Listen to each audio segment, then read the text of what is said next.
All right, welcome back to the channel, everyone. We are going to do a reaction today to a Jimmy X High Roller video. This one's called I Wouldn't Do That If I Were You, and that's something to do with Michael Jordan. So let's check it out together and see what it's all about, huh? As always, check out Jimmy X High Roller if you like this content, and you know, shoot me a like and subscribe and all that stuff. Comment down below if you like my content. So here we go.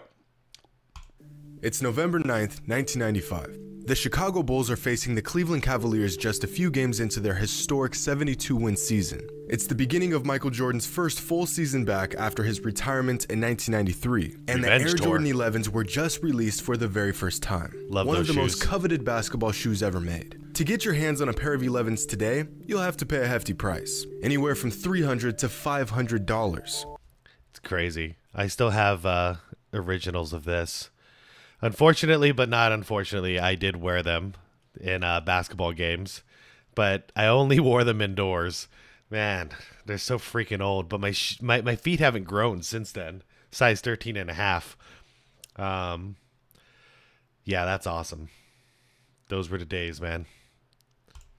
But these are just the re-releases of the original shoe. To get your hands on a pair of the OG 1995 Air Jordan 11 Concords, you'll need to part ways with about $1,000. Now, if you're an absolute madman and you have more money than you even know what to do with, how much are mine worth? You can buy these game-worn, signed Air Jordan 11 Concords from 1995. An actual piece of basketball and sneaker history can be all yours for the small price of $56,000. Son of a bitch. Far from the original price tag of just $125. Yeah. You see, these shoes have a unanimous approval rating.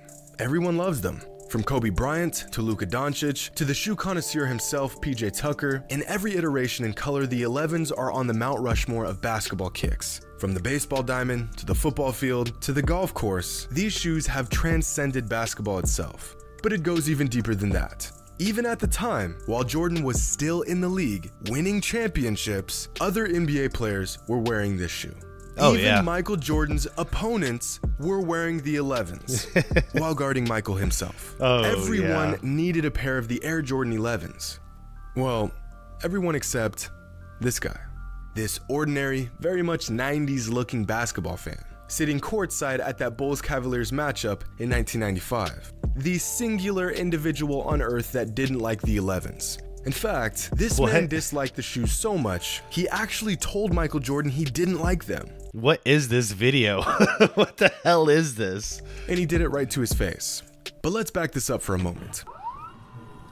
This Bulls-Cavs matchup was just the fourth game of the season. Michael coming off of a relatively bad performance against the Celtics, scoring just 15 points earlier that same week.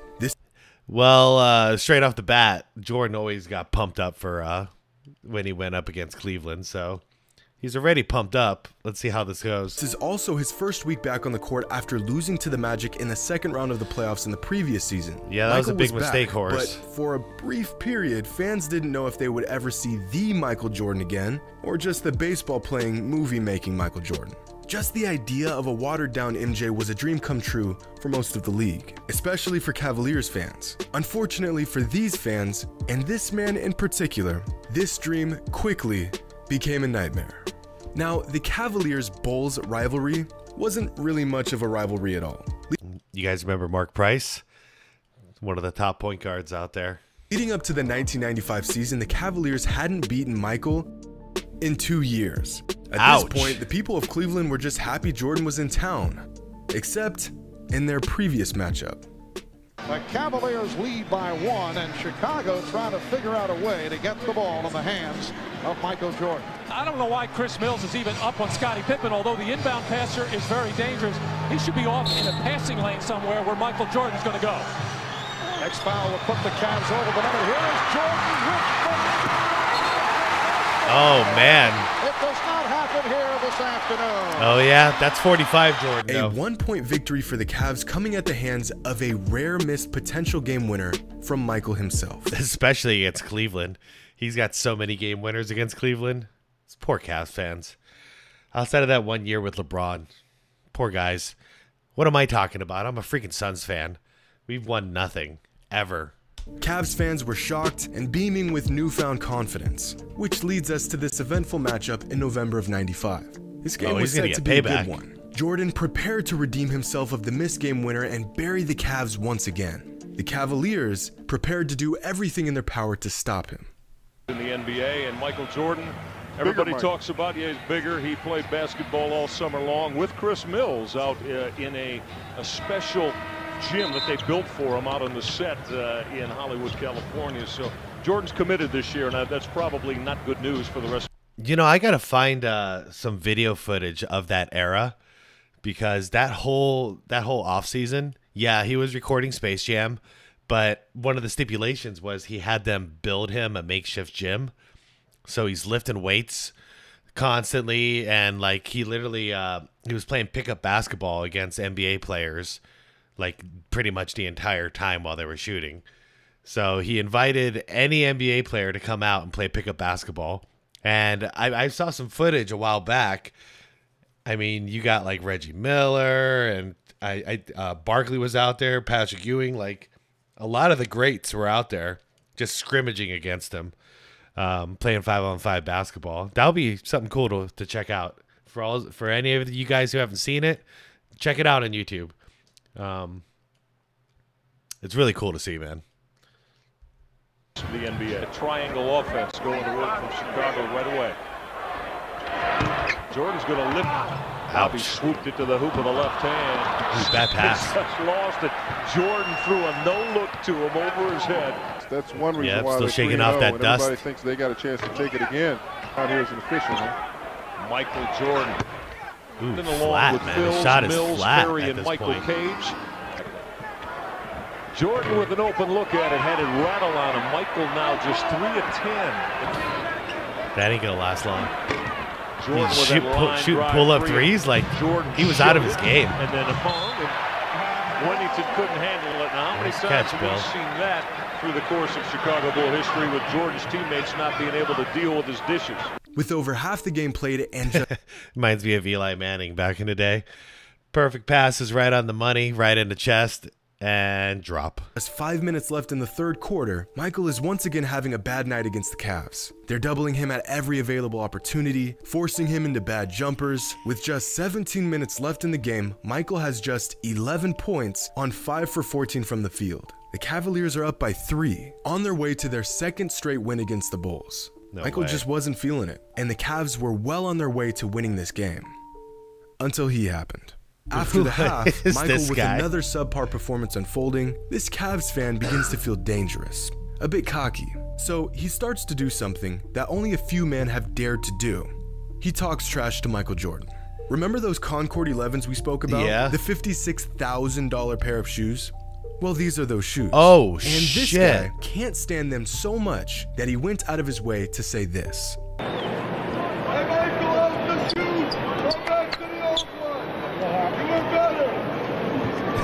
No, you were better. In hindsight, we can all look at this clip and know this man just committed one of the deadly basketball sins of trash-talking Michael Jordan. But this guy is a Cavaliers fan. Dude, there's just something about that guy's smile that pisses me off. Oh, we all know how this is going to go. Jordan's going to take it personal. He's going to get pissed, and he's going to light up the Cavs, and this guy's going to regret ever talking shit to Mike.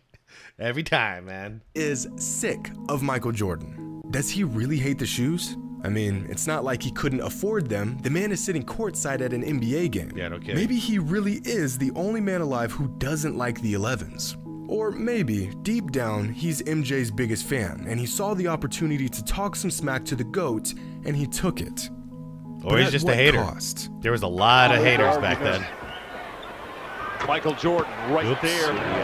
Oh, yeah. Oh, shit, push. Simpkins on the Harper miss, tipped it into Jordan. We all knew how this is going to go.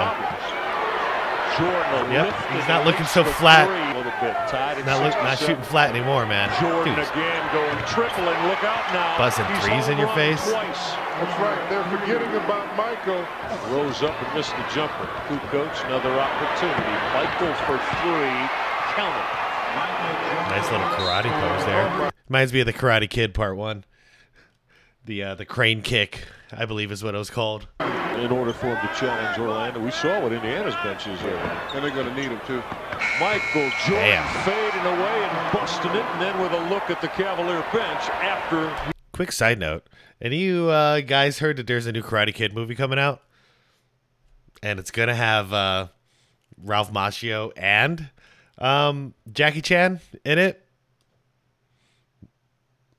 If y'all don't get why I'm confused about that, then you don't know the Karate Kid lore. I'm really lost on that one. But, yeah, Cobra Kai. That's some good shit. He bottomed it out. 50 seconds, his 13-point lead. He and his Bulls will go to 4-0. Michael Jordan. That was the easiest assist of your life, Scotty. Only had 6 in the first half. Points to the heckler. How he has heated it. In the second, 16 points. He's hit a head matchup. Too strong for both ball clubs. Make it 20. He's literally out there just playing against the heckler. He's just pissed off at the heckler, dude. The heckler fucked up. 7 now. The 24-second clock. Bobby Phills with 26. Jordan with some to fly it home. After scoring just 6 points in the first half and hearing enough out of the sideline heckler, Michael Jordan flipped the switch and took it personally, scoring 23 points in the second half, knocking down shot after shot. It's been told that the game itself sometimes wasn't enough to get Michael fully engaged. He would oftentimes manufacture stories that would motivate him to take his game to another level. This is what us normal people would call a psychopath. But we're not Michael Jordan. Getting back at the Cavaliers after missing a game-winning shot to break a 2-year winning streak? Nah. Doing everything in your power to prove to the random sideline heckler that you are the GOAT and your shoes are awesome? Yeah. Yes. After being down 3 points in the middle of the third quarter, the Bulls were propelled to an 18-point victory thanks to Michael's scoring barrage. The Cavaliers literally lost this game because of this guy. Because of freaking After heckler. Yeah, him and Spike Lee should become friends. They'd probably get along pretty well. And Reggie Miller and Michael Jordan will be hanging out at a different table laughing at him. Berserk in the fourth, and sealing the victory, Mike heads to the bench in the final moments of the game. Now, pay attention to where he looks before he sits down. Right at our friend, the heckler. And the icing on the cake, a quick gesture to remind the guy to never step out of line again. Oh, he shushed him. I mean, yeah? This is just embarrassing. Mike just disassembled your whole team purely out of spite, then shushed you like a 3-year-old in front of 15,000 people. You might as well enter witness protection at this point. The Cavaliers... See, one thing I always respected about Mike was that he'll do it first, and then he'll tell you to shut up. There's so many stories about this, where he'll take it personal, he'll destroy you, and then at the very end of the game, after he beat you, he'll be like, "Don't you ever talk to me like that again, bitch," or whatever the fuck he's gonna say. Like, there's so many stories like this. But he doesn't talk that trash until it's over. You know, I respect that. I respect that. Played the Bulls 3 more times that season and got washed every single time. Yep, you reactivated Their best them. shot to beat the Bulls was in that November matchup, and they probably would have beat the Bulls if this guy didn't make fun of Michael in his shoes. The irony? Don't make these fun of a shoes man's might shoes. just be the most sold basketball shoes of all time. Widely regarded as Those the are mine. best basketball shoes ever, breaking Nike's sales records again and again and again. Earlier this year, 26 years after they were originally released, the Air Jordan 11 Jubilees were the biggest drop of the year. This guy's comment about Mike being better in his old shoes was also wrong, since later that season, Mike went on to win the scoring title, win MVP, led the Bulls to an NBA record 72 wins, won the NBA championship, and won Finals MVP in those shoes. Oh, in my shoes. Mr. Heckler was wrong about the shoes, he was wrong about Michael, and his biggest mistake of all, he was dead wrong about trash talking the GOAT. Hope you all enjoyed, and as always, until next time. Yeah.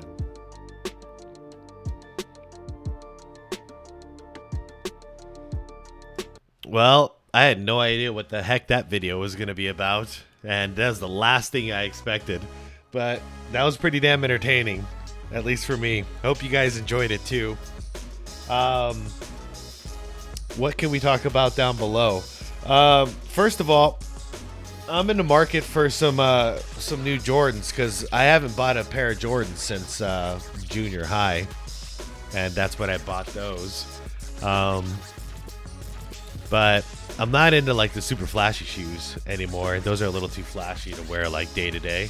So like looking more for something like gray and black or gray and white, something like that. So if you guys got any suggestions, I'd really appreciate it if you stuck it down below in the comments. But yeah, how about let's talk about Jordans in this one. What, if any, Jordans do you own? And also, what Jordans do you want to own but don't currently own? All right, let's keep it at that. Everybody, I'd like to shout out and say thank you for watching the channel, enjoying these videos as always. And yeah, shoot me a like, subscribe to the channel if you like it, and comment about the Jordans down below. I appreciate it, and I'll see you tomorrow in the next video. Peace out.